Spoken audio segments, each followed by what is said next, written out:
नाज़रीन, जिनके नाम पे आज छुट्टी थी उनको ही छुट्टी ना मिली।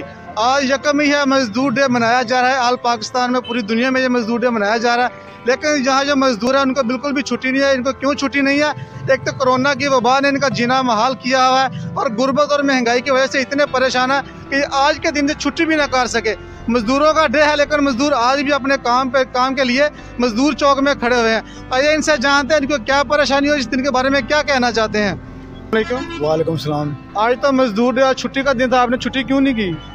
निके निके बच्चे हैं, मसले भी अपना घर का खर्चा नहीं है तो अपना काम पर फिर पे निकल आया। अच्छा, ਤੁਹਾਡਾ कहने का मकसद है कि ਤੁਹਾਡੇ ਕੋਲ खर्चा भी नहीं है, छोटे छोटे बच्चे ਉਹਨਾਂ ਦੀ ਮਜ਼ਦੂਰੀ ਵਾਸਤੇ ਤੁਸੀਂ ਘਰੋਂ ਬਾਹਰ ਨਿਕਲੇ ਆ। ਹਾਂਜੀ, ਤੇ ਹਕੂਮਤ ਨੂੰ ਕੋਈ ਪੈਗਾਮ ਦੇਣਾ ਚਾਹੁੰਦੇ ਤੁਸੀਂ? हुकूमत वास्ते की पैगाम देना है? ਇਹੋ ਹੀ ਹੈ ਮਸਲੇ ਵੀ ਆਪਣਾ कारोबार खोलन, निके निके बेरोजगार होए पे। वालेकुम सलाम जी।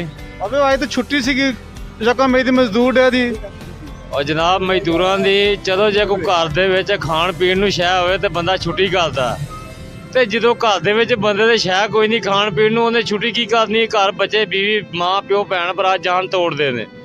हाँ जी, एक महंगाई लई खलोती, एक काम कोई नहीं है, एक करोना बीमारी बंदे नूं मारी खलोती है।